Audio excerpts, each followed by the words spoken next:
और यही स्थिति रही है इस देश की, जिसके नाते 900 वर्ष तक ये डरा जाता रहा, कुचला जाता रहा, और आज भी उसी रास्ते पर चल पड़ा है। दूसरे से अपने कल्याण की आकांक्षा रखने वाला व्यक्ति, दूसरे से अपनी उन्नति की आकांक्षा रखने वाला व्यक्ति, दूसरे के बल पर अपनी शक्ति को समझने वाला व्यक्ति कभी भी स्वाभिमानी नहीं हो सकता, याद रखो।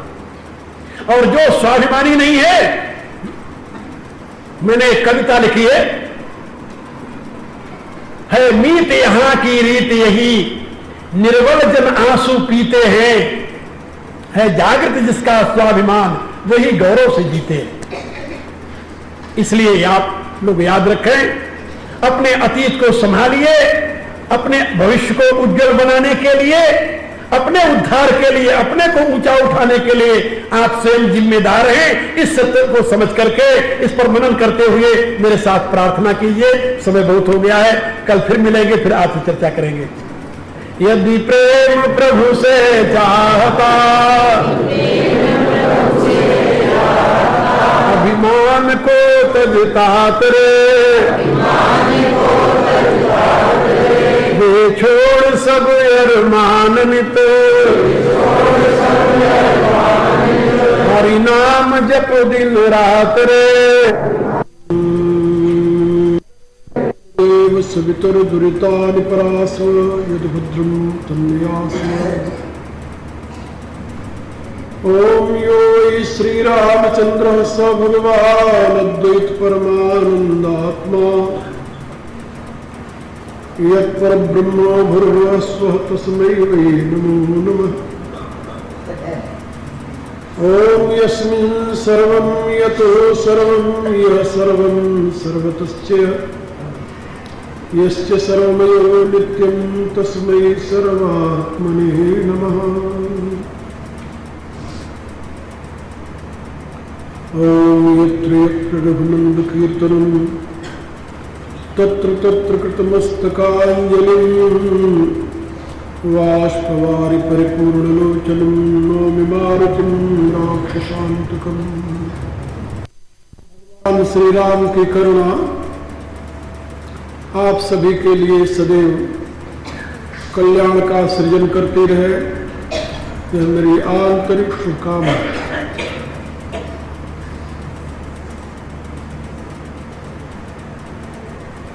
प्रभु के दिव्य मंगलमय विधान से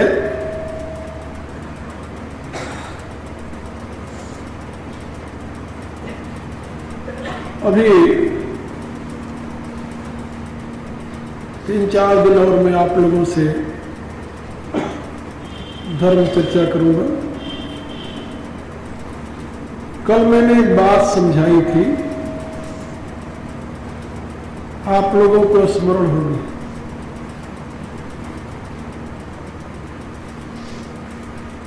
मनुष्य अपने उत्थान और पतन का स्वयं जिम्मेदार है। कोई किसी का न तो उत्थान कर सकता है और न कोई किसी का पतन कर सकता है।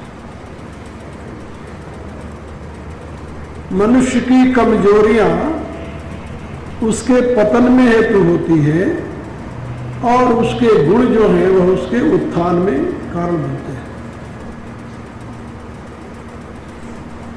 इसलिए भगवान के इस अमर आदेश को यदि आप लोग अपने जीवन में प्रतिष्ठित कर लें तो मुझे विश्वास है कि आपके जीवन में कभी भी दुख का दर्शन नहीं होगा।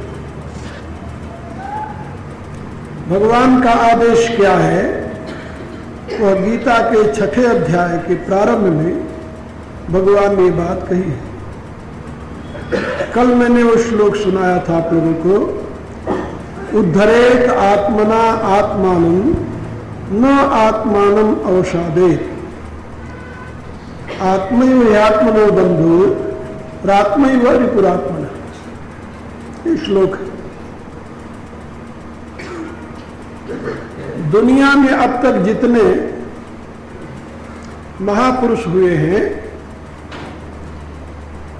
जितने धर्म प्रवर्तक हुए हैं, जितने धर्म संस्थापक हुए हैं, उन्होंने मनुष्यों को इस प्रकार की सीख नहीं दी।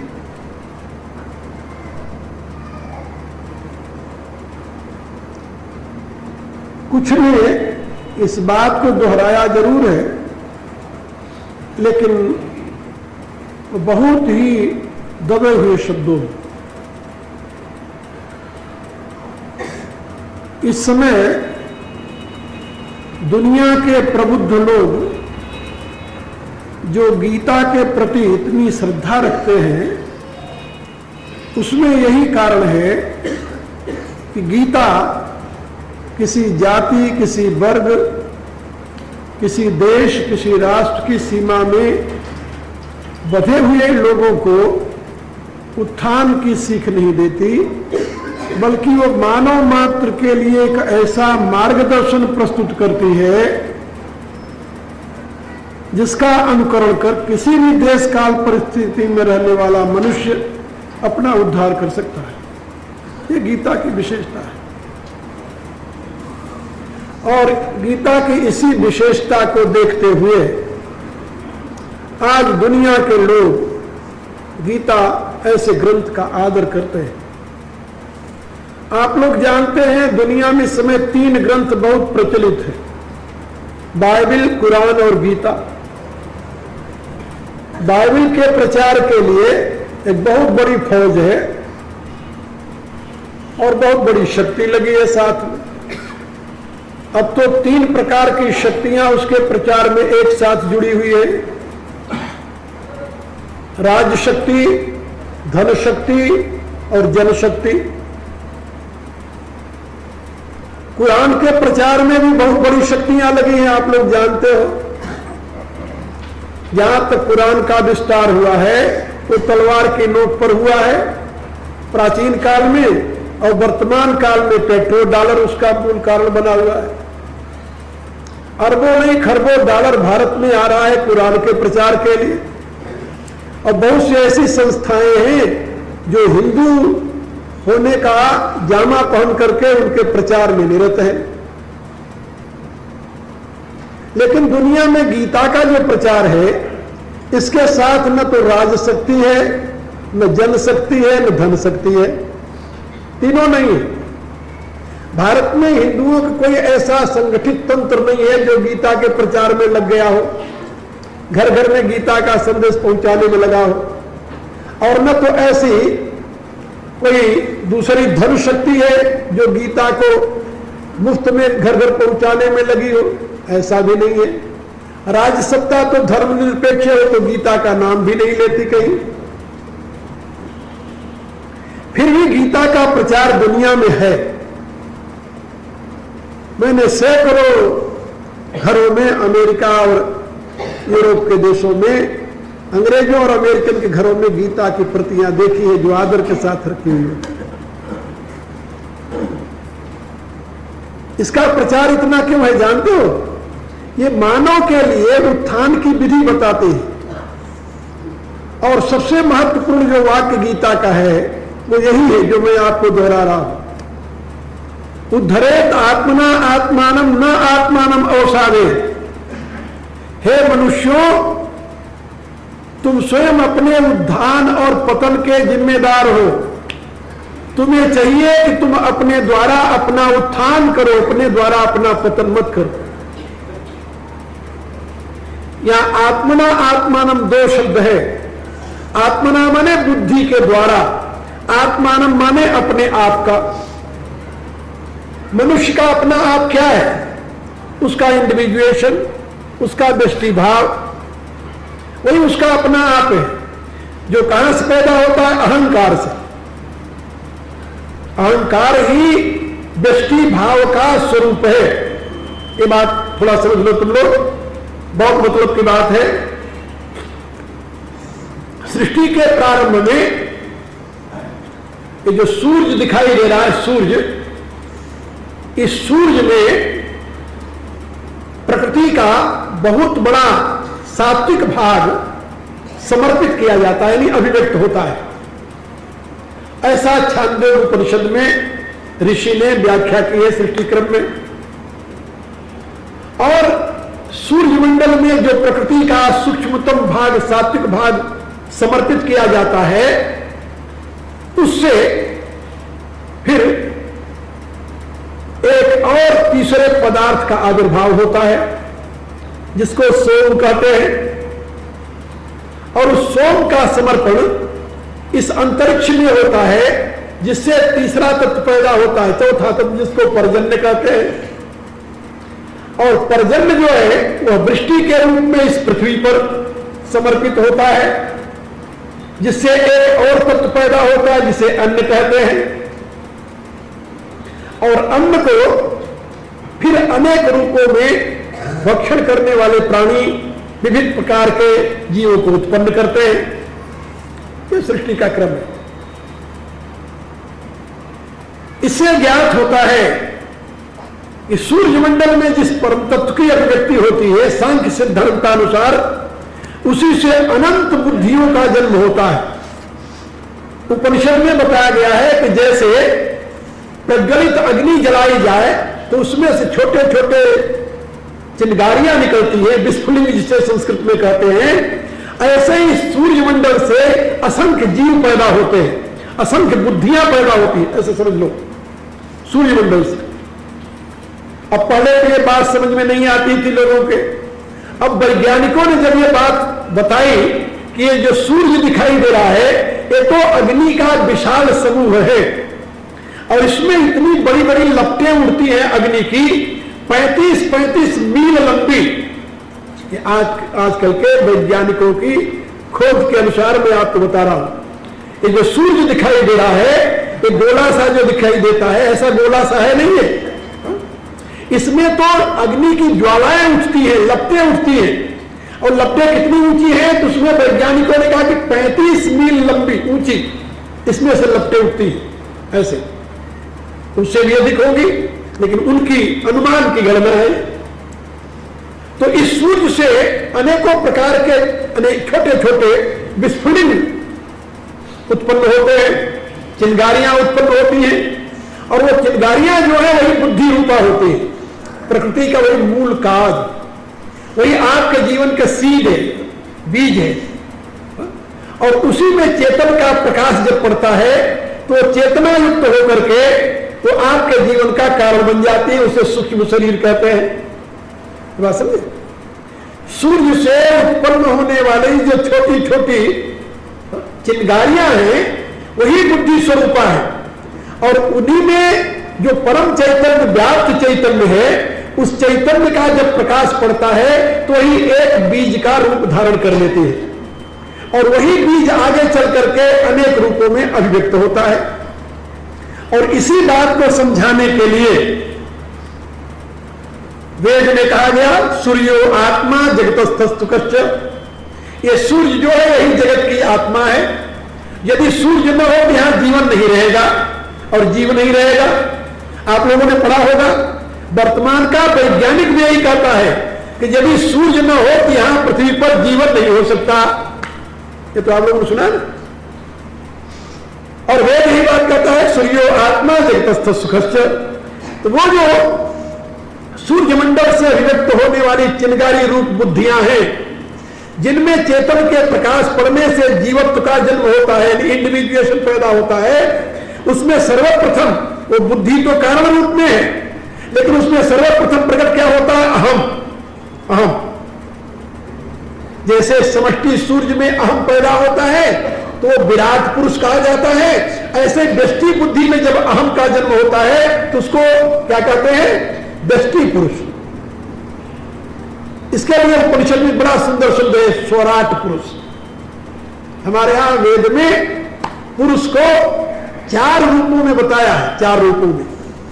एक तो परम पुरुष, दूसरा विराट पुरुष, तीसरा राट पुरुष, और चौथा स्वराट पुरुष। स्वराट पुरुष माने व्यक्ति, और राट पुरुष माने राष्ट्र। ये जो राष्ट्र है ये भी, इसको भी एक पुरुष माना है। और विराट पुरुष माने अनंत ब्रह्मांड का जो स्वरूप है वो विराट पुरुष है। और परम पुरुष उससे ऊपर है, जिससे ये सारा प्रकट हुआ है, जिसको ब्रह्म कहते हैं। तो ब्रह्म से विराट है, विराट से राट है, राट से स्वराट है, माने व्यक्ति है। अब इससे आप लोग समझ गए होंगे कि आपके व्यक्तित्व का जो मूल स्रोत है वो वही बुद्धि है, व्यक्ति बुद्धि, जो सूर्यमंडल का अंश है। और उस व्यक्ति बुद्धि में ही चेतन का प्रकाश पड़ रहा है, जिसको जीव कहते हैं, यानी manifested all pervasive consciousness is called soul. Soul माने जीव जो है, वो सर्वव्यापी चेतन जब प्रकट होता है बुद्धि के माध्यम से, तो उसको जीवात्मा कह देते हैं। और जो अप्रगट है, सर्वव्यापी है, उसको परमात्मा कहते हैं। परमात्मा और जीवात्मा में तत्व का कोई अंतर नहीं है, केवल बुद्धि से, बुद्धि के माध्यम से प्रकट होने वाले चिदांश को जीवात्मा कहते हैं, और जो प्रकट नहीं हुआ है, सर्वव्यापी है, उसको परमात्मा कहते हैं। इसलिए कहते हैं जीवात्मा परमात्मा का प्रकाश है, उसका अंश है, ईश्वर अंश, जीव अविनाशी, सचेतन घन आनंद राशि।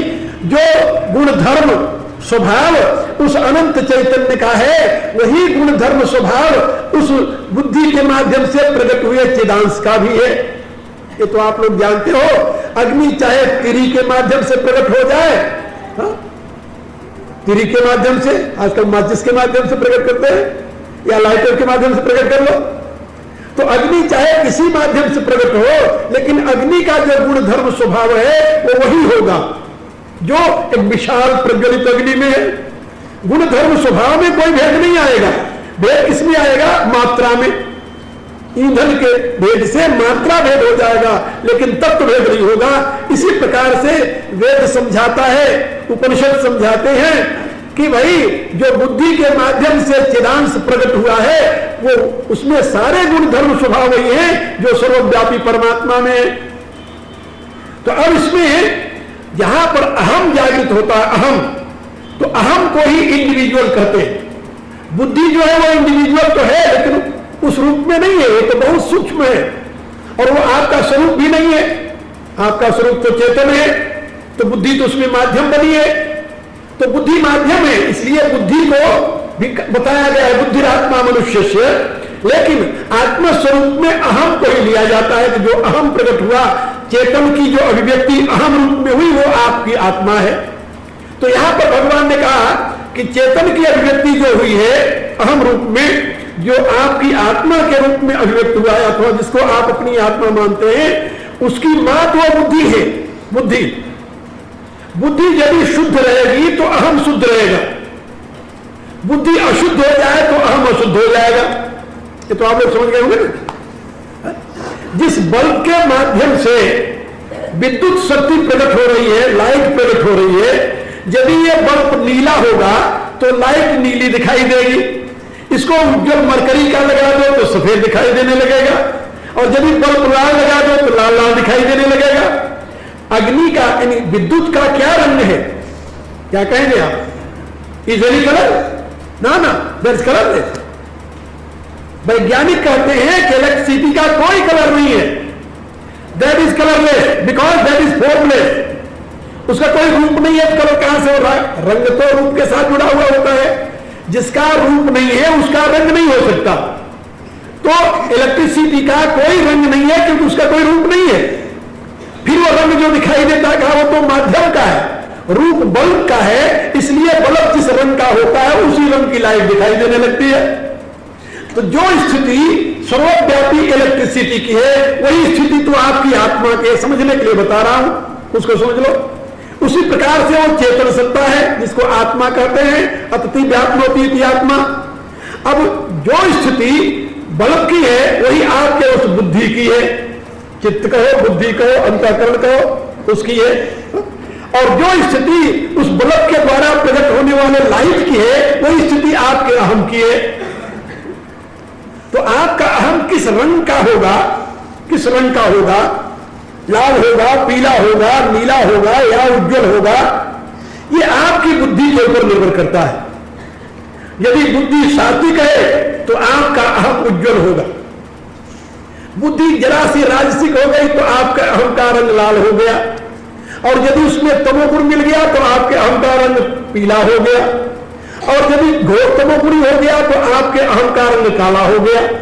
ये 4 रंग है, 4 रंग। आप लोगों ने पुराणों में पढ़ा होगा, सुना होगा, पता नहीं सुना है कि नहीं, कि हमारे यहां जितनी ये जातियां बनी है इनको वर्ण कहते हैं।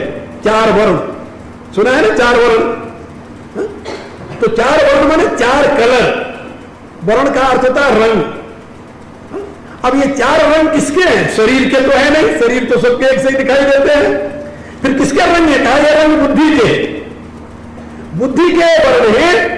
बुद्धि यदि आपकी सात्विक है तो आप उज्ज्वल वर्ण के होंगे। बुद्धि आपकी राजसिक है, आप रक्त वर्ण के हो जाएंगे। बुद्धि यदि आपकी तम मिश्रित राजसिक है तो आप पीत वर्ण के हो जाएंगे, और बिल्कुल तमोगुणी है तो आप कृष्ण वर्ण, काले वर्ण के हो जाएंगे। यह बुद्धि के ऊपर निर्भर करता है।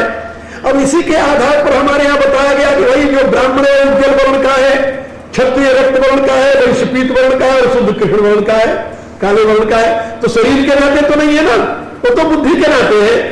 अब प्राचीन काल में भारतीयों को यह दृष्टि प्राप्त थी उस योग बल से, उस विज्ञान बल से, जिससे जब वो गुरुकुल में प्रवेश करता था बालक तो गुरु देख लेता था कि ये इस वर्ण का है, और उस वर्ण की उसको शिक्षा देने लगता था, उसी को डेवलपमेंट करता था वो। और यदि उसको उसके विपरीत आचरण करता था तो सोचता था कि नहीं, ऐसा नहीं है। अब आज इस विज्ञान को पश्चिम में विकसित किया जा रहा है, विकसित किया जा रहा है, और अब तो यहां तक विकसित हो चुका है कि आप यदि खड़े हैं तो आपका एक चित्र ले लिया जाएगा, और आपके चित्र के साथ वो कलर भी आपका आ जाएगा कि आप किस वर्ण के हैं, आपकी बुद्धि इसमें किस कलर की है। उसको क्या कहते हैं जानते हो? ऑरा। अब वो ऑरा के रूप में आपका कलर भी सामने आ जाता है। जैसी आपकी बुद्धि होती है वैसा आपका ऑरा बन जाता है, कलर बन जाता है। ये भारत के वैज्ञानिकों ने पहले से ही इसको समझा था। अब आपकी बुद्धि यदि चाहे तो आपकी आत्मा का कलर बदल दे, यानी अहम का, आपके व्यक्तित्व का कलर बदल जाए। आपकी बुद्धि यदि कृष्ण वर्ण की है तो आप चाहे साधना करें तो उससे वो पीत वर्ण, फिर रक्त वर्ण, फिर उज्ज्वल वर्ण हो जाएगी। क्रम से विकास करें। विकास की संभावना है और विनाश की भी संभावना है, पतन की भी संभावना है। अब भगवान आपको निर्देश दे रहे हैं भाई तुम संभालो अपने आप को। क्या संभालो? उद्धरे आत्मना आत्मानम। आप अपने आप को उद्धरे, उद्धरे माने ऊपर उठाओ। कल मैंने बताया था ना, उद्धरे शब्द का अर्थ होता है उद्धरे, ऊपर उठाओ अपने आप को।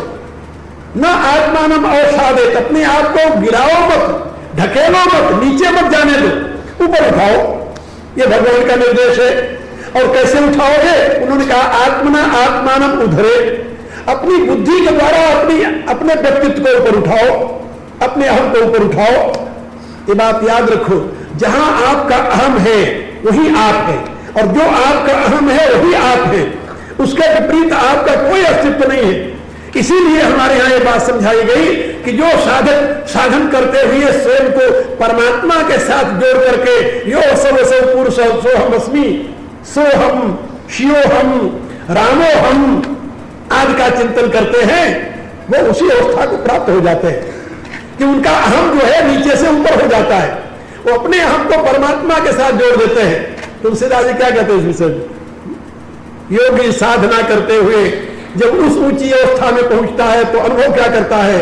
सोहम अस्मि, सो अहम अस्मि, सोहम अस्मि इति वृत्ति अखंडा, दीप शिखा सोई परम प्रचंडा।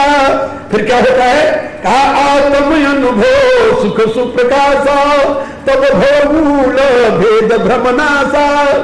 संसार का जो मूल आधार भेद और भ्रम है वो उस अवस्था में नष्ट होता है जिस अवस्था में शुद्ध अहम का, यानी जहां से अहम प्रकट हो रहा है उस परमात्मा तत्व का, उस सच्चिदानंद का बोध हो जाए। और ये कब होगा? जब योगी अपने आप को उसके साथ जोड़ेगा तब। सोहम अस्मि इति वृत्ति अखंडा, ऐसी अखंड वृत्ति हो जाए साधक की कि सो अहम अस्मि, सो अहम अस्मि, मैं वह हूं, मैं वह हूं। इसी को वेदांत की भाषा में तत्वमसि कहते हैं। तत्वमसि, तत् तुम असि, वह तू है। इसी को वेदांत की भाषा में अहम ब्रह्मास्मि कहते हैं। इसी को वेदांत की भाषा में अयम आत्मा ब्रह्म कहा गया है। इसी को वेदांत की भाषा में प्रत्यज्ञात्मा ब्रह्म कहा गया है। ये जो महावाक्य के रूप में ऋषियों ने प्रतिष्ठा की है, वो उसी भाव को प्रतिष्ठित किया है। और राम का अपनी उपनिषद में समझाया गया कि जो साधक सदा रामो हमस्मि प्रवदन्ति ये तत्वतः न ते संसारेणो नूनम रामेव न संशय। जो साधक सदैव ये चिंतन करता है, सदा रामो अहमस्मि, मैं राम हूं, चिंतन करता है, बोलता नहीं, ऐसा चिंतन करता है मैं राम हूं। यानी वो जो राम है वही इस आत्मा के रूप में अभिव्यक्त होकर के चिन्मय अस्मिन् महाविष्णु, वही परमात्मा हमारे अंदर प्रकट होकर के जीव रूप में आभाषित हो रहा, प्रकाशित हो रहा है। ऐसा जो अनुभव करता है वो नते संसारेणो नूनम रामेव न संशय, निश्चय वो रामस्वरूप हो जाता है। वो फिर संसारी नहीं रहता, क्योंकि संसार में आसक्त नहीं होता, वो अपने आप को नीचे से ऊपर उठा लेता है। जो सोचता है कि मैं अमुक जाति का हूं, अमुक वर्ण का हूं, अमुक कुल का हूं, अमुक नाम का हूं, अमुक पिता और अमुक मां का पुत्र हूं, वो संसार में बना रहता है। क्योंकि जैसा मानोगे वैसे तो बनोगे ना। और जो ये मानता है कि नहीं प्रकृति मेरी मां है, परमेश्वर मेरा पिता है, मैं तो परमेश्वर की संतान हूं, वो अपने आप को परमेश्वर के साथ जोड़ लेता है। फिर जब प्रकृति से ऊपर उठता है तो सोचता है कि यहां कोई मां है, न कोई बाप है, या कोई परमात्मा है, न कोई मां है, न बाप है, न पुत्र है। ये तीन त्रिपुटी है ही नहीं, यहाँ केवल एक परमात्मा की सत्ता है। भगवान कहते हैं इस अवस्था में जो पहुंचा हुआ योगी है वो अनुभव करता है वासुदेव सर्वमिति स महात्मा सुदुर्लभ। वह सर्वत्र वासुदेव का, सर्वत्र प्रभु का ही चिंतन करता है। ये जो भाव है, ये जो स्थितियां हैं, इनको समझने के लिए शास्त्रकारों ने अनेक प्रकार के साधन बताए। तो मैं आप लोगों को बता रहा था कि भगवान के इस वाक्य को आप अपने जीवन में उतारिए कि उद्धरे आत्मना आत्माना। अब आप समझ गए होंगे कि बुद्धि से आप अपना उद्धार कैसे कर सकते हैं, क्योंकि आपके इंडिविजुएशन का जो जन्म है वो कहां से हुआ है? बुद्धि से। आपका सारा व्यक्तित्व किसके ऊपर अवलंबित है? बुद्धि पर। बुद्धि से अहम, अहम से मन, अहम से ही 5 ज्ञानेंद्रियां, 5 कर्मेंद्रियां, अहम से ही 5 विषय, और 5 विषयों से आगे 5 महाभूत। ये सारी सृष्टि किससे उत्पन्न हुई है? अहम से। ये बात याद रख लो, ये क्रम इसका है। सबसे पहले उस परमात्मा की अचिंत्य शक्ति प्रकृति से बुद्धि का आविर्भाव होता है। बुद्धि का कैसे होता है? जैसे मैंने बताया, विस्फुलिंग रूप में। जैसे प्रज्वलित अग्नि से चिंगारियां निकलती है, ऐसे इस सूर्य मंडल से अनेकों बुद्धियां उत्पन्न होती रहती है। ये नहीं कि जीव पहली बार जन्मा है फिर बाद में नहीं है। ऐसे असंख्य जीव पैदा होते ही रहते हैं। ये तो अखंड रूप से चल रहा है। कब से चला रहा है इसकी कोई इति मिति नहीं है। इसलिए हमारे यहाँ स्वीकार किया जाता है कि सृष्टि शाश्वत है, नित्य, विधि प्रपंच अचल अनादि। ये पहली बार नहीं हुआ, ये तो होता ही जाते रहता है। वेद कहता है यथा पूर्वम कल्प्य। सृष्टि के प्रारंभ में जब सूर्य का आविर्भाव होगा तभी सूर्य से बुद्धियों का जन्म होने लगता है, और उन बुद्धियों के को प्रकाशित करने वाली चेतना शक्ति उनके माध्यम से व्यक्त होकर के जीव रूप में परिणत होती रहती है। इस प्रकार से असंख्य जीवों का जन्म होता ही रहता है। कभी ऐसा नहीं आएगा जब ये जीव नहीं होंगे, कभी ऐसा नहीं आएगा जब जगदीश नहीं होगा, कभी ऐसा नहीं आएगा जब ये जगत नहीं होगा। ये तो बने ही रहते हैं। इस प्रवाह को कोई रोक नहीं सकता। ये नित्य है, अचल है, अनादि है। तो मैं आप लोगों को बता रहा था कि आपके जीवत्व का जन्म हुआ है उस इंडिविजुअल बुद्धि से, और बुद्धि में प्रकट हुए चिदांश से, चिदांश में प्रकट हुआ आपका अहम, अहम से आपने अपनी दुनिया बना ली है। और यदि आप अपने अहम को दुनिया की तरफ लगाएंगे तो डूबेंगे। क्या समझे? अहम से पैदा हुआ मन, अहम से उत्पन्न हुई इंद्रियां, 5 ज्ञान इंद्रियां, 5 कर्म इंद्रियां, अहम से उत्पन्न हुए शब्द स्पर्श रूप रसगंध विषय, और फिर आगे अहम से उत्पन्न हुई है दुनिया। ये सारा समाज ये अहम से बना हुआ है। हम कैसे मान ले कि ये अहम से बना हुआ है? अभी बताता हूं, आप सुन लो। आप जागृत अवस्था में अपना संसार देखते हैं, आप अपने संसार को पहचानते हैं, खूब पहचानते हैं, सारी रिश्तेदारी, सारी नातेदारी सब बनी की बनी रहती है। बोले हाँ, दुख सुख की अवस्थाएं बनी रहती, परिस्थितियां बनी रहती, बिल्कुल ठीक। अब जब आप स्वप्नावस्था में जाते हैं तब भी इनके संस्कार साथ लेकर जाते हैं, तो सपने में भी ये कुछ हिस्से में बनी रहती है, विकृत रूप से बनी रहती है, नए रूप में बन जाती है, लेकिन रहती वहां भी है। लेकिन जब आप घोर निद्रा में चले जाते हैं, उस समय आपका अहम रहता है, नहीं रहता ना? तो अहम नहीं रहता, संसार रहता है वहां? नहीं रहता। आपका इंडिविजुएशन रहता है? ये भी नहीं रहता। तो दुख सुख रहते हैं? ये भी नहीं रहता। बड़ी से बड़ी दुर्घटना हुई हो, बड़ी से बड़ी दुर्घटना हुई हो, और यदि आपको उसमें घोर निद्रा आ जाए या किसी प्रकार से आप निद्रा में चले जाएं, तो आपको उस दुर्घटना की कोई पीड़ा, कोई दुख नहीं सताएगा, नहीं सताएगा। तो इसका अभिप्राय है कि आपके जगत का प्रकाश कब होता है? जब आपके अहम का जन्म होता है। और आपका जगत कहां समाप्त हो जाता है? जब आपका अहम लीन हो जाता है। ये अहम किसमें लीन होता है जानते हैं? बुद्धि में। उस समय अहम बुद्धि में लीन होता है, बुद्धि का लय नहीं होता। बुद्धि तो रहती है, बुद्धि का यदि लय हो जाए तो आप लौट कर जा ही नहीं सकते। आपके जागृत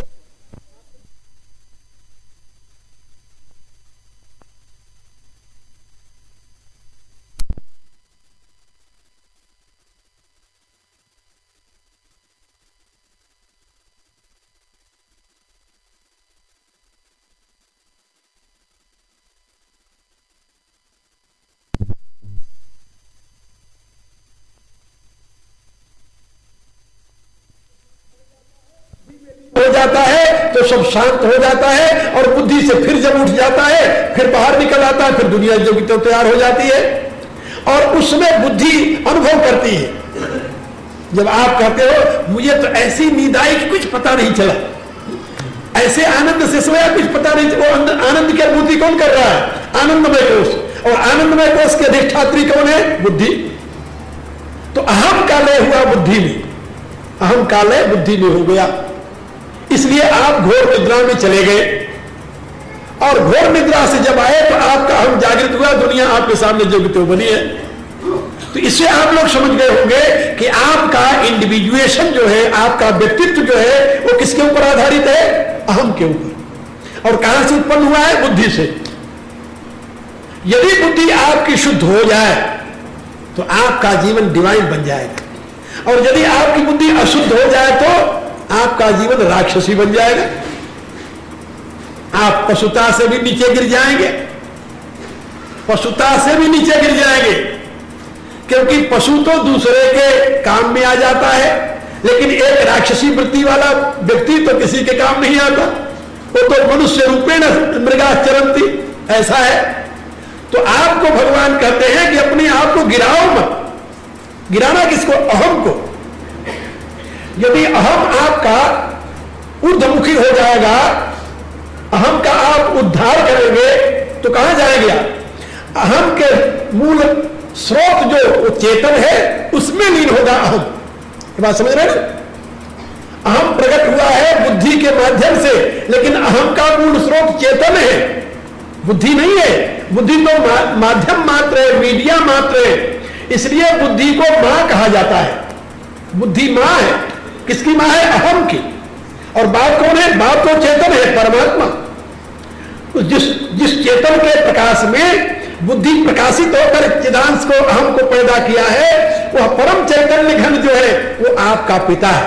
इसी बात को गीता के 14वें अध्याय भगवान ने समझाया। मम यो निर्मल ब्रह्म तस्मिन् गर्भम दधाम्यहम् संभव सर्वभूतानां ततो भूत भारत। हे अर्जुन, ये महद ब्रह्म जो प्रकृति है मेरी, वो तो योनि है, मां है, और मैं उसमें गर्भ धारण कराता हूं, उसी से सारे जीव पैदा हो जाते हैं। ये बात समझे? तो बुद्धि जो है वो मां है अहम की, और वह परम चैतन्य प्रकाशक जो है वो पिता है अहम का। तो आप यदि अपने आप का उद्धार करेंगे, उद्धार माने ऊपर उठाएंगे अपने आप को, तो पहले तो ऊपर उठाएंगे, तो कहां से ऊपर उठाएंगे? जगत से। अभी आप कहां पहुंचे हुए जानते हैं? आपका अहम कहां तक पहुंचा हुआ है? शरीर तक। शरीर तक ही नहीं, शरीर से भी नीचे, शरीर से भी नीचे गिरा हुआ है, पता नहीं कहां तक पहुंचा हुआ है। आप देखें कभी कभी आपका अहम पैसे में पहुंच जाता है, कभी कभी आपका अहम धरती में पहुंच जाता है। जमीन के इतने टुकड़े के लिए आप अपने आप का बलिदान कर देते हैं, कहते हैं ये मेरी प्रेस्टीज का सवाल है, तो आपका अहम प्रेस्टीज में उड़ज गया बेचारा, कहां गिर गया?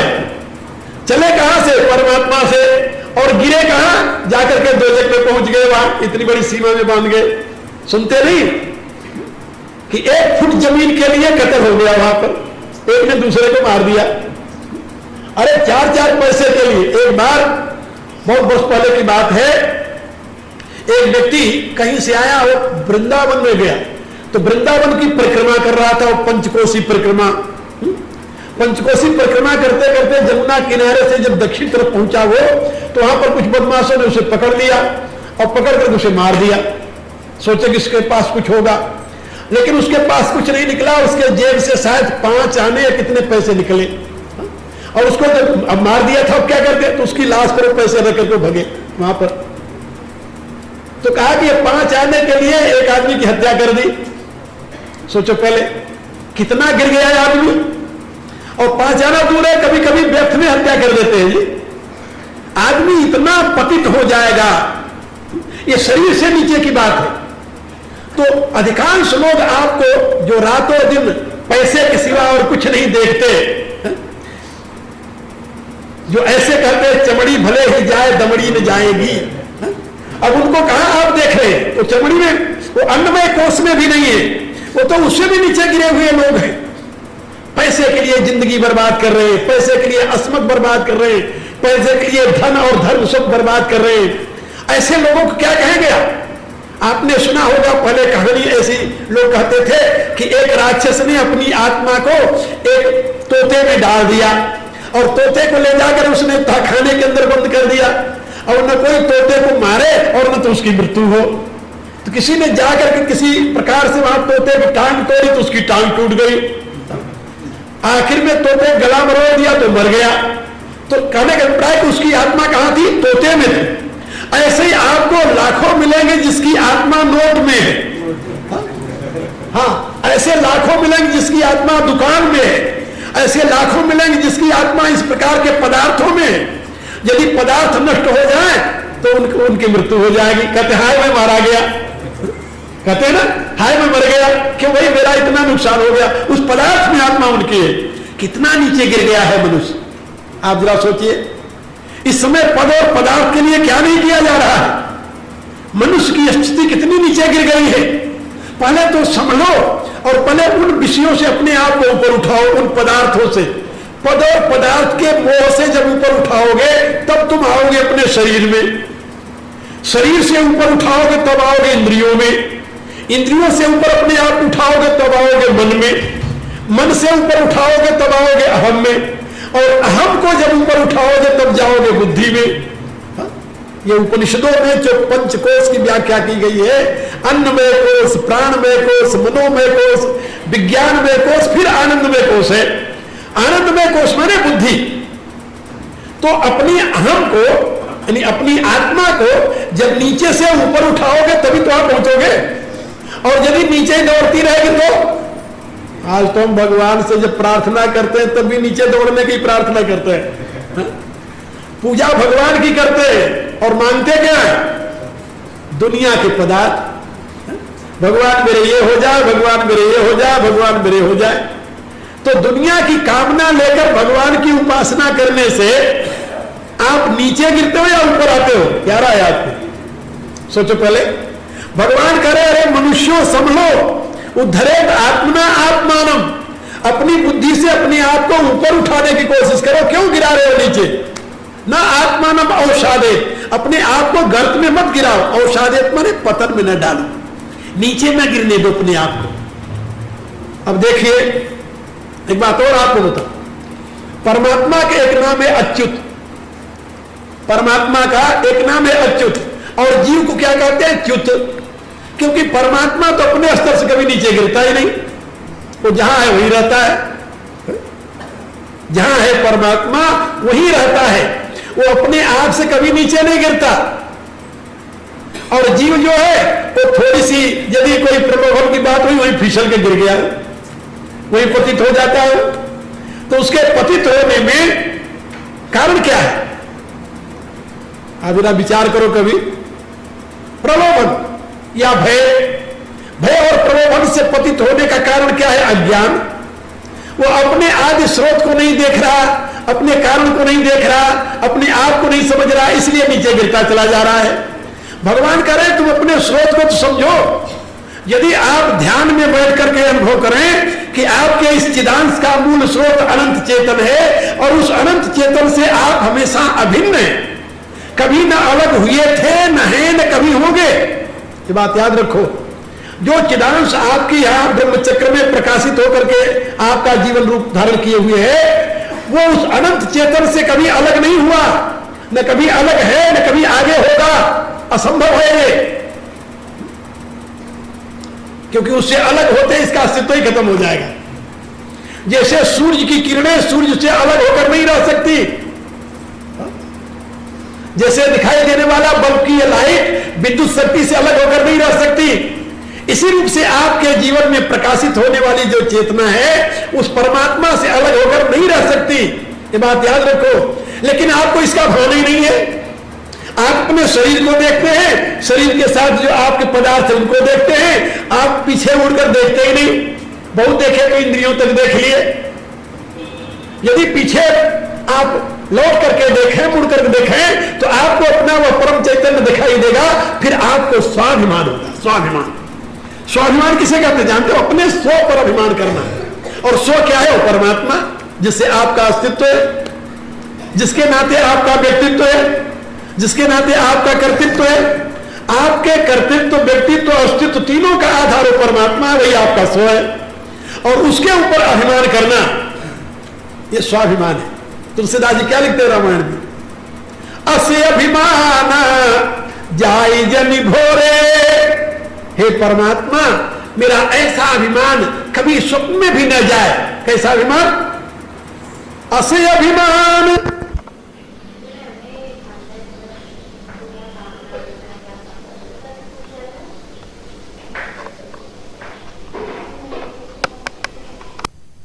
प्रभु ही मेरे पति हैं, वही मेरे स्वामी हैं, वही मेरे सर्वस्व हैं। ऐसा अभिमान मेरा कभी भूल करके भी न जाए। तुलसीदास जी कहते हैं ऐसी स्थिति यदि आ जाए तो जीते भी आपका जीवन दिव्य बन जाएगा। आपके जीवन में फिर संसार से कुछ चाहने की कामना नहीं उठेगी। आप पद और पदार्थ से अपने आप को महान नहीं समझेंगे। अभी आप अपनी महत्ता किससे मापते हैं? सोचो पहले, आप अपनी महत्ता किससे मापते हैं? अपना मूल्य किससे निर्धारित करते हैं? अपना मूल्य निर्धारित करते हैं पद और पदार्थ से। आप किस पद पर हैं, कितनी पदार्थ आपके पास है, इससे अपना मूल्य निर्धारित करते हैं। और पद और पदार्थ ये दोनों आपकी आत्मा से बहुत दूर के। आपने अपने आप को इतना नीचे गिरा दिया है कि दूसरे के द्वारा दिए गए पद से आप अपने बड़प्पन समझते हैं और मिट्टी के पदार्थों को इकट्ठा करके आप अपने आप को बड़ा आदमी मानते हैं। तो जो पद और पदार्थ से अपनी महत्ता स्वीकार करता है तो बहुत नीचे गिरा हुआ है। फिर आपकी महत्ता किससे होनी चाहिए? भारत में हमेशा, भारतीय संस्कारों में, भारतीय संस्कृति और धर्म में, भारतीय जीवन प्रणाली में मनुष्य की महत्ता हमेशा परमात्मा के अनुरक्ति से मापी गई थी। इसीलिए बड़े बड़े सम्राट भी उन महात्माओं के चरणों में जाकर के दंडोत करते थे, क्योंकि वो अपने आप को परमात्मा से युक्त अनुभव करते थे। वो अपनी महत्ता में आप बैठे रहते थे। लेकिन आज आप महात्माओं की भी महत्ता पद और पदार्थ से मापते हैं। ये भी एक और अनर्थकारी हो गया। वो बहुत बड़े महात्मा है क्योंकि उनका बहुत बड़ा आश्रम है। आप जरा सोचिए, आप अपने नहीं, अब अपनी दृष्टि आपने हर एक जगह फैला दी और सब जगह आपको महत्ता का मापदंड क्या हो गया? वही पद और पदार्थ। इसलिए मेरे प्यारे, अपने आप को वहां से उठाइए, भगवान के इस आदेश को जीवन में लाने की कोशिश करो। उद्धरेत आत्मना आत्मान, अपने व्यक्तित्व को, अपने अहम को बुद्धि के प्रकाश में वहां से उठाकर ऊपर ले आइए। उठाएगी बुद्धि, बुद्धि कैसे उठाएगी? बुद्धि सात्विक हो जाए तो आपका अहम परमात्मा का दर्शन करने लगेगा, परमात्मा से एकत्व की अनुभूति करने लगेगा। बुद्धि राजसिक है इसलिए आप अपने आप को संसार से बांधे हुए हैं। बुद्धि तामसिक हो जाए तो आप अपने अहम को धन संपत्ति से बांध देंगे। जो स्थूल पदार्थों से अपने बुद्धि को बांध दिया है, अपने व्यक्तित्व को समझता है, वो तमोगुणी व्यक्ति है और उसने आत्महत्या की है। आत्महत्या, वेद में इसे आत्महत्या बताया गया। जो आत्मा की महत्ता से आत्मा को नहीं समझता, पद और पदार्थ की महत्ता से आत्मा को समझता है, वो आत्महत्यारा है। ऐसा वेद में और भगवत गीता में बताया गया है। आत्महत्यारा क्योंकि आत्मा की हत्या होती नहीं, आत्मा तो नित्य तत्व है, तो उसको मारेगा कौन? का आत्मा को मारने का अर्थ होता है आत्मा को गिरा देना, और आत्मा के गिराने का अर्थ होता है कि आत्मा का मूल्य पदार्थों से मापना। यदि आप अपने मूल्य को पदार्थों से मापते हैं तो आपने आत्महत्या की है, अपनी आत्मा को नीचे गिरा दिया है। और यदि आप अपना मूल्य अब आत्मा के नाते मानते हैं, आत्मा के सच्चिदानंद स्वरूप के नाते मानते हैं, तो आपने अपना उद्धार कर लिया है। भगवान कहते हैं अपना उद्धार करो, अपने को गिराओ मत। उद्धरे आत्मना आत्मानम, जिस बुद्धि से आपका उद्धार होना है, याद रखो उसी बुद्धि से सारी दुनिया का उद्धार होना है। मेरी ऐसी राय है कि किसी भी जाति, किसी भी समाज, किसी भी राष्ट्र का उद्धार करना हो तो वहां के नागरिकों की बुद्धि को उन्नत बना दीजिए, और यदि किसी का विनाश करना हो तो वहां के लोगों की बुद्धि भ्रष्ट कर दीजिए। चाणक्य क्या कहता है? चाणक्य कहता है अपने अर्थशास्त्र में कि यदि तुम देखो कि यह देश बलशाली है और तुम उसको नष्ट करना चाहते हो तो उसके साथ युद्ध मत करो, कि युद्ध करने से तुम्हारा विनाश होगा। फिर क्या करना चाहिए? कहा केवल एक रास्ता है उस राष्ट्र को नष्ट करने के लिए कि तुम्हारे यहां जितनी वेश्याएं हो, सुंदर वेश्याएं, उन सबको उस राष्ट्र में भेज दो,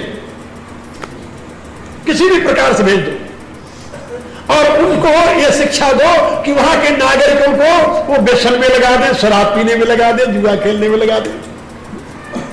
ये 3 व्यसन है। अब वो एक तो व्यभिचारी बन जाएंगे वहां के नवयुवक, शराबखोर बन जाएंगे, जुआ खेलने लगेंगे। जुआ खेलने से वो दरिद्री होंगे, शराब पीने से बुद्धि भ्रष्ट होगी, और यदि व्यभिचारी हो जाएंगे तो शक्ति नष्ट हो जाएगी। और जिस देश के युवकों में न तो शक्ति है, न बुद्धि है, न संपत्ति है, तीनों नहीं है, उनको तो अधीन करने में कितनी देर लगता है? राजनीति शास्त्र पढ़ा है आप लोगों ने? किसी ने नहीं पढ़ा होगा शायद। ये राजनीति शास्त्र के मंतव्य है कौटिल्य के। वो कहता है कि लड़कर के बड़े राज्य को तुम नहीं जीत सकते। वहां की 3 प्रकार की शक्तियां होती है। किसी भी परिवार की शक्ति 3 प्रकार की है: शारीरिक शक्ति, बौद्धिक शक्ति और संपत्ति की शक्ति, धन शक्ति जिसे कहते हैं। और तीनों प्रकार की शक्तियों को नष्ट करना हो तो उसके लिए 3 व्यसन लगा दीजिए। जुआ खेलने का व्यसन लग जाएगा तो धन शक्ति नष्ट हो गई, व्यभिचार का व्यसन लग जाएगा तो शारीरिक शक्ति नष्ट हो गई, और शराब पीने का व्यसन लग जाएगा तो बौद्धिक शक्ति नष्ट हो गई। ये तो आप लोगों ने सुना होगा ना, शराब पीने वाले की बुद्धि शक्ति नष्ट हो जाती है क्योंकि उसके ब्रेन के जो सेल्स हैं वो डैमेज हो जाते हैं, और ब्रेन सेल्स यदि नष्ट हो जाए तो पुनः दोबारा नहीं पैदा होते हो। शरीर के अन्य सेल यदि डेड हो जाए तो दोबारा पैदा होने की संभावना है, लेकिन ब्रेन के सेल यदि डेड हो जाए तो दोबारा नहीं पैदा होते हो। तो तीनों प्रकार से नष्ट होता है। बुद्धि नष्ट करनी हो तो शराब पीने की आदत डाल दो, धन शक्ति नष्ट करनी हो तो जुआ खेलने की आदत डाल दो, और आत्मबल यदि नष्ट करना है, शारीरिक बल नष्ट करना है तो व्यभिचारी बना दो। और आज देखिए इस समय आपको इन्हीं तीनों की ट्रेनिंग मिल रही है। तो भारत की जनता के विकास के नाम पर यही तीनों दिशाएं उसको दी जा रही है। गली गली में शराब की दुकानें खोली गई हैं, लॉटरी के रूप में जुआ खेलने की आदत डाली जा रही है, और चलचित्रों, टेलीविजन के ऊपर नग्न चित्रों को दिखाकर आपको व्यभिचारी बनाया जा रहा है, और आपके विकास का नाम हो रहा है, और आप आराम से देख रहे हैं इसे। अपने विनाश के सारे साधन आपने खुशी खुशी से अपना लिए, और फिर कहते हो कि समाज में तो बड़ी अफरा तफरी है, समाज में तो बड़ा अत्याचार है, समाज में तो बड़ी यानी अव्यवस्था है। बड़ा पूछो व्यवस्था का कौन सा रास्ता आपने अपनाया है? सोचिए पहले, आपने या आपके सरकार ने इस समाज की उन्नति और व्यवस्था का कौन सा रास्ता अपनाया है? सारे रास्ते तो पतन के हैं, सारे उपाय पतन के हैं, और आपने उसको सहज स्वीकार कर लिया उन्नति के नाम पर। अब आप बताइए, इन साधनों से आपकी उन्नति होगी या आपका विनाश होगा? भगवान ने कहा कि भाई सबसे पहले तुम अपने आप को संभालो। कल मैंने एक बात और कही थी कि एक वर्ग विशेष को भारत में उठाने के लिए 47 वर्ग लगा दिए, लेकिन वो वर्ग वही का वही है, उठा नहीं है। नहीं है। क्यों नहीं उठा जानते हो? क्योंकि उसके उठने का सही रास्ता नहीं अपनाया गया। किसी वर्ग को उठने का सही रास्ता है, उसकी बुद्धि को उठाओ, पहले उसको एजुकेटेड करो, सही ज्ञान दो। उसमें जब बुद्धि बल आएगा तो जहां बुद्धि होगी वहां आत्मबल होता है, जहां बुद्धि होगी वहां धन बल होता है। बुद्धि आत्मा मनुष्य से, बुद्धि ही मनुष्य की आत्मा है। और बुद्धि से बलम तस्य, जिसके पास बुद्धि है उसी के पास बल है। आप लोगों ने कहानी शायद कभी पंचतंत्र में पढ़ी हो, बुद्धि यस्य बलम तस्य। इसके लिए बहुत सुंदर कहानी बताई गई हमारे यहां नीति शास्त्र में। कहा एक बार एक ब्राह्मण चला जा रहा था, रास्ते में दो कहानियां हैं इसके लिए, एक ब्राह्मण की कहानी है और गीदड़ की, और एक खरगोश की कहानी है। तो एक खरगोश की कहानी पहले मैं आपको सुना दूं। उसमें यह बात बताई गई कि एक शेर था और एक जंगल में, और वो उसकी बारी लग गई थी। बारी बारी से हर एक जानवर अपने आप को उसको समर्पित करता था, उसको खा जाता था। वो आतंक उसका मचा हुआ था। एक बार एक खरगोश की बारी आ गई। सर खरगोश सोचने लगा कि आज कैसे इससे बचा जाए। उसने अपनी बुद्धि का प्रयोग किया, तो जो नियत समय था शेर के यहां जाने में, उसमें वो विलंब कर दिया। शेर भूखा रहा, बहुत गुस्से में रहा, और इतने में बहुत दूर से आते हुए खरगोश को देखा तो बिगड़ खड़ा हो गया कि तुम्हें पता नहीं मुझे भूख लगी है। उसने कहा कि महाराज मेरी कोई गलती नहीं है। कहा फिर? कहा रास्ते में आपसे भी बड़ा एक शेर मिल गया, वो तो मैं बहुत मुश्किल से बचा करके आया हूं।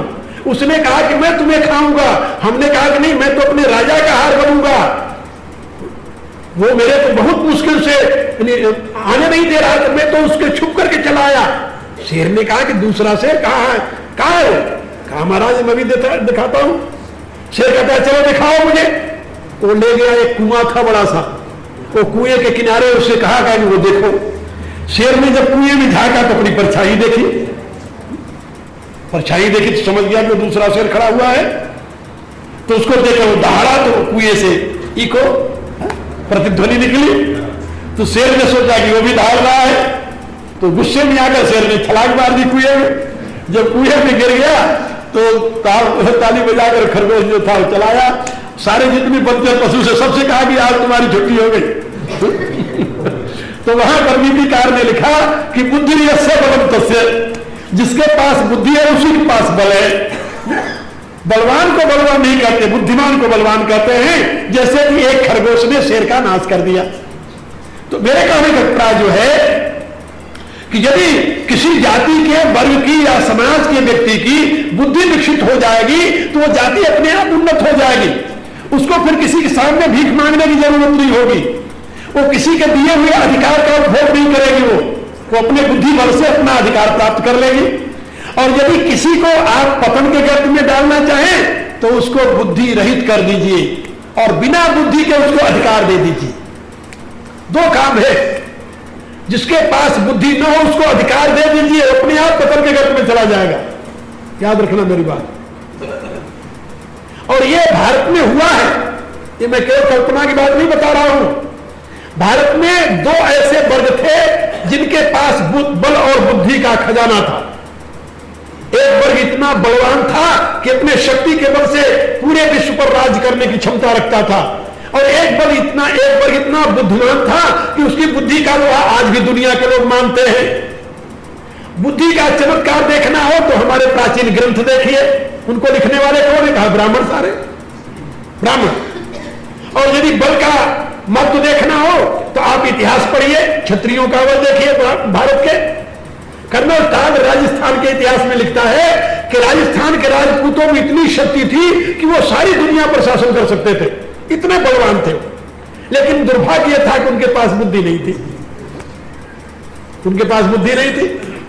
और तत्कालीन समाज में जो बुद्धिमान लोग थे वो दर्शन शास्त्र की फकियां उड़ाया करते थे कि मरने के बाद आत्मा बगल में लीन होगी या अलग रहेगी, वो इसी चर्चा में लगे रहते थे। और मुट्ठी भर मुसलमान आए और रौंद करके सारे भारत को अपने अधीन कर लिया, और बुद्धिहीन राजपूत आपस में ही लड़ करके मर गए। आप जरा सोचिए, 100 घोड़सवार लेकर के बाबर भारत में प्रवेश किया था और अपने देश से निकाला गया था, डाकू था वो। मैंने अपनी पत्रिका में उसकी पूरी जीवनी लिखी थी, पता नहीं यहां आती है, किसी ने ध्यान से पढ़ा कि नहीं। बाबर अपने देश का डाकू था और वहां के शासन वर्ग ने उसको मार करके बाहर निकाल दिया, और वो भारत की सीमा पार उधर रहता था, काबुल के उस तरफ, क्योंकि उस समय अफगानिस्तान तक तो सारा एक देश था, भारत ही था। और वहां से भग करके 100 डाकुओं के साथ, घुड़सवारों के साथ भारत में आकर पनाह ली थी। और भारत में पनाह लेकर के फिर यहां भी उसने देखा तो देखा कि यह भी हमारा वो काम चल सकता है, तो उसने भारत के कुछ डाकुओं को और अपने साथ मिला लिया, एक गैंग बन गया उसका बड़ा, और वही काम यहां शुरू कर दिया। जब ये शुरू कर दिया तो देखा कि यहां तो शक्तिहीन है, क्योंकि राज्य अपना अनेक भागों में बटा हुआ था, छोटे छोटे राजा होते थे, और वहां से धीरे धीरे पहुंच करके दिल्ली तक अपना धावा बोल दिया। और उसके साथ कौन लोग थे? वहां से आने वाले मंगोल केवल 100 थे और बाकी सब भारतीय थे, और उसको अपना नेता बना लिया, उनके पीछे लड़ने लगे। राणा सांगा के साथ युद्ध में पहली बार हार गया, और उसके साथ लड़ने वाले सारे भारतीय थे, कोई दूसरा नहीं था जो उसके सिपाही बने थे। और दोबारा जो राणा सांगा के ऊपर उसका विजय हुआ तब भी भारतीय सिपाही लड़ रहे थे, नाम बाबर का हुआ विजयी, और लड़े भारतीय लोग। मेरे कहने का अभिप्राय कि बुद्धिहीनता का यह परिणाम रहा है कि शक्ति होते हुए भी गुलाम बन गए, शक्ति होते हुए भी पराजित हो गए, झूठ के नाते, बुद्धि न होने के नाते। तो बुद्धि के अभाव में बल का ह्रास हुआ, और बल के सहयोग न देने से धीरे धीरे बुद्धि का ह्रास हो गया। अब देखिए, हमारे यहां उपाधियां थी, द्विवेदी, त्रिवेदी, चतुर्वेदी आदि। उनके पूर्वज जो थे 2 वेद, 3 वेद, 4 वेद के पंडित थे। अब उनके काला अक्षर भैंस बराबर है, लेकिन है द्विवेदी जी, वो चतुर्वेदी जी है। इसका क्या अभिप्राय हुआ जानते हो? योग्यता के अभाव में अधिकार उनका बना हुआ है, और योग्यता के अभाव में जिसका अधिकार बना रहेगा उसका नाश होगा।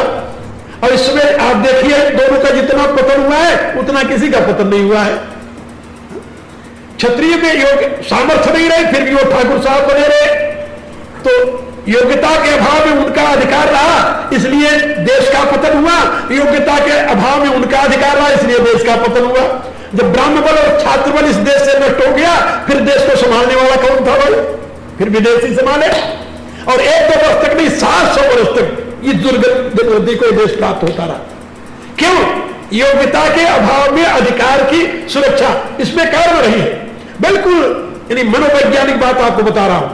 और आज भी आप देखिए, योग्यता के अभाव में जिसका अधिकार सुरक्षित करोगे वो कभी किसी काल में उठ नहीं सकेगा। याद रखना मेरी बात, दुनिया की कोई ताकत उसको उन्नत नहीं कर सकती। इसलिए यदि उन्नत होना हो तो उसके लिए एक ही रास्ता है कि अपनी बुद्धि के प्रकाश में अपनी आत्मा को उठाइए, अपनी बुद्धि के प्रकाश में अपने आप को उठाइए। उद्धरे आत्मना आत्मानम ना आत्मानम अवसादे। तुलसीदास जी से पूछा गया कि रामराज की आप बड़ी महिमा गाते हैं, रामराज में कौन सी ऐसी विशिष्टता थी? उन्होंने कहा रामराज में, बोला कहा जब राम राजा बने तो उन्होंने एक नियम पास किया, एक कानून बनाया कि हमारे इस राज्य में कोई बुद्धिहीन नहीं होगा, कोई बुद्धिहीन नहीं होगा। इसलिए नहीं दरिद्र को दुखी न दीना। क्यों? कहा नहीं को अबुध न लक्षणहीना। सब गुणज्ञ पंडित सब ज्ञानी, सब कृतज्ञ नहीं कपट सयानी। राम राज्य में सब गुणज्ञ थे, सब पंडित थे, सभी ज्ञानी थे। जिस देश की जनता ज्ञानी होती है, पंडित होती है, समझदार होती है, बुद्धिमान होती है, उस देश में दरिद्रता नहीं आती। हमारे यहां नीति शास्त्र में बात बताई गई, ये बात याद रखो, जहां अज्ञानता होगी वहां ये 3 परिणाम आएंगे। कौन कौन से?